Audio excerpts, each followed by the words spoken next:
What's the biggest common misconception? Financing. Everybody talks about financing. I feel like we've done a really good job of trying to kill that myth that it's hard to get financing on these. And the more that we've done, the easier it's gotten. I remember when we started, no one would lend on them. And then we had a pool of 3 or 4 people who would lend on them. And now there's literally hundreds, if not thousands of people who will write construction loans to go and build your Barndominium. It's just a matter of making sure that the builder that's doing it is taking into account that this is a residential structure. They may be really good barn builders, but they're not really good home builders. What's up, everybody? I'm TJ with the Barndo Co, and we've been building Barndominiums for the past 4 years, and we have built hundreds of them. From the semi-custom to full custom, every arrangement that you can think of, we've been there, we've done it time and time again. And the number one question asked about what we do is, what is a Barndominium? So we're going to take a minute and compare Barndominiums versus traditional homes and just try to help you guys eliminate misconceptions or things that maybe you've heard and try to dismantle some of the argumentative things that I see online about what is a Barndominium. So a Barndominium today, 2025, is pretty much whatever you want it to be. Now, there is tried and true methods of building, and then there's a Barndominium style. We've seen Barndominiums get so popular that they've kind of became a style of home. But at the Barno Co, we still embrace the roots of how we construct our Barndominiums. And so I'm going to talk a little bit about the differences there. So what's a Barndominium? The beginning of Barndominiums, where'd they come from? There's not an ancient origin text that I have access to, but what I remember and what I've seen is it was a resource that was available to ranchers and farmers where they had these big barns, and they probably had a farmhouse or a house on the property that they lived in, but they had all these, ranch hands or cowboys, or they had, farm workers and people that worked there that also needed a place to live. And rather than build another dwelling, they took a look at this barn and seen, man, we got this big loft area up here that's kind of unutilized. Let's convert that into some living quarters so our guys have a place to stay. And I think that was kind of probably the birthplace of the Barndominium, kind of playing off the idea of, a condominium in a barn, and they got to put all of their people up there. And then it kind of took off from there, right? And it was a very economical way for people to create additional living environments on their farm without having to start over and build a whole new structure for that. They could just kind of repurpose some of the space that they had available, and that's kind of where it started. And then it kind of took off from there because people started realizing, well, man, I can build a barn cheaper than I can build a house. And so people started building the barn, and then they would take a portion of it and they would section off in their big barn that they've built, a couple hundred square feet for them to put a little kitchenette and a place to sleep. So if they're working on the farm and maybe they lived elsewhere, hey, when I'm on the farm, if I need to stay overnight, now I have a place to stay, right?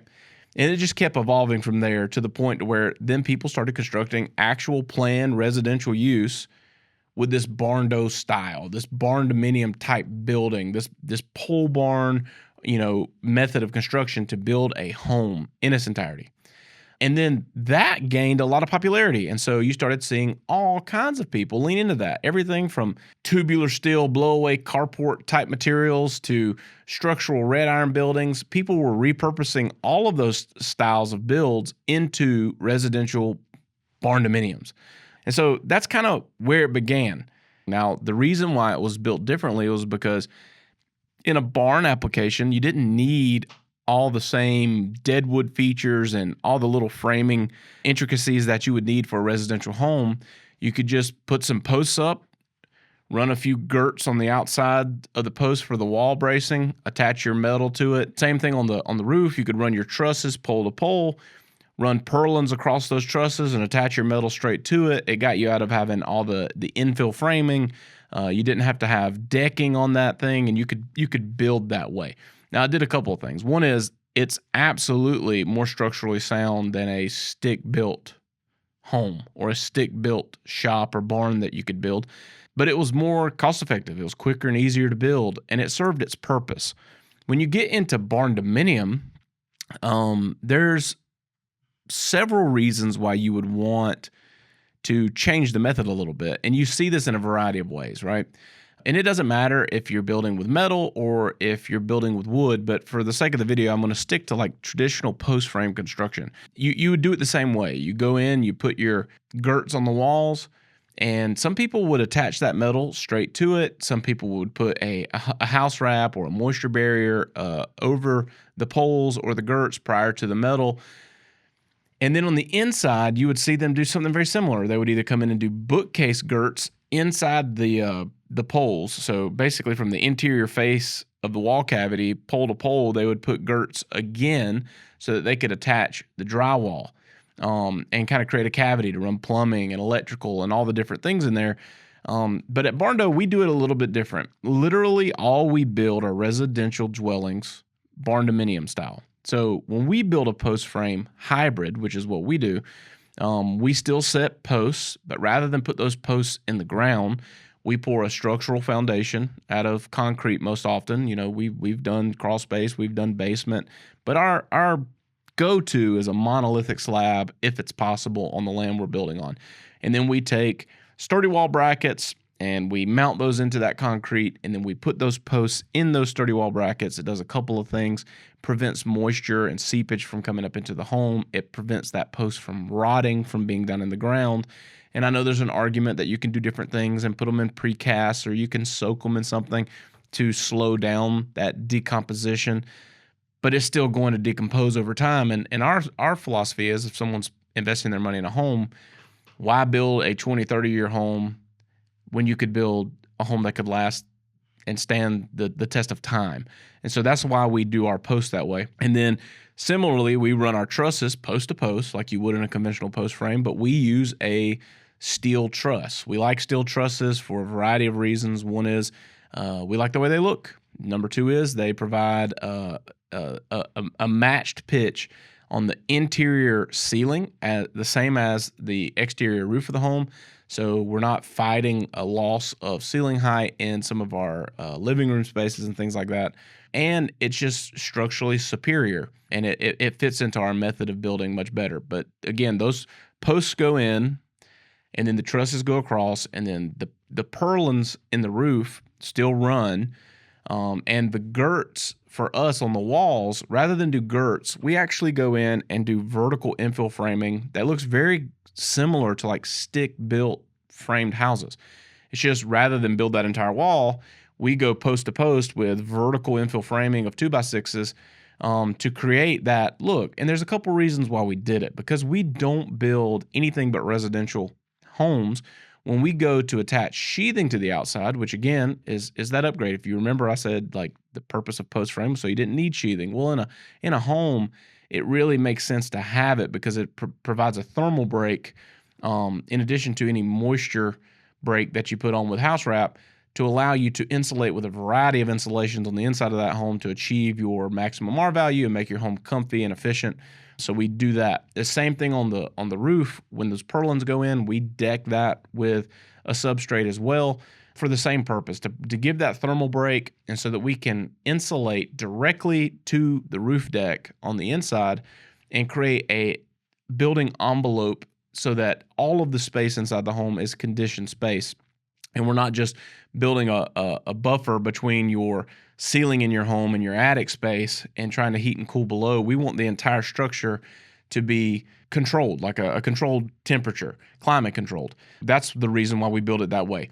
So that would be your biggest difference between a Barndominium style home and a traditional home is mainly the way it's built. And trying to explain to you why we do it our way. Another reason why we do the vertical wall framing in between the posts is it doesn't really add structural integrity. It does, but it's not something that's needed. It does add to structural integrity, but it's not needed additional structural integrity. It just kind of speaks the language of the trades. Everything for residential homes were built with efficiency in mind for the way most residential home builders build. So we mirror that when we go to put our sheathing on. Nail patterns and everything line up the way they should. It makes it really easy for inspectors to kind of see and make sure that that's attached appropriately. The same thing for the drywall on the inside. The same thing for hanging switches and GFIs throughout the home. It allows us to do it in a way that's, representative of a residential dwelling, and not where we're having to reinvent the wheel to turn a barn into a home, reactionary. We get to be very proactive in our solution by changing that framing method. The misconception of, like, if you see a picture of a barn and you're like, well, that just looks like a stick framed house. Well, good. If you zoom in, you'll see the posts when we post photos on social media or on our gallery online of our barn builds. You'll still see the posts. But you'll also see those vertical framing members. It's the devil's in the details here. We're taking the best of both worlds and blending it together. So you still get the structural integrity of the post frame style of construction and all the advantages and the free span clearance that we can get with the truss loads. But we're also speaking the language so that when you move in that home and you want to go mount a picture or a TV, you can grab a stud finder and find that stud, and no one had to think ahead to put blocking in, and you're not limited to finding a horizontal girt on the inside of that interior wall that may not be the height you want. It just allows you to live in that home like you would any other home. And then, leaning more into, like, where does it separate from a traditional home? It's in that method of framing.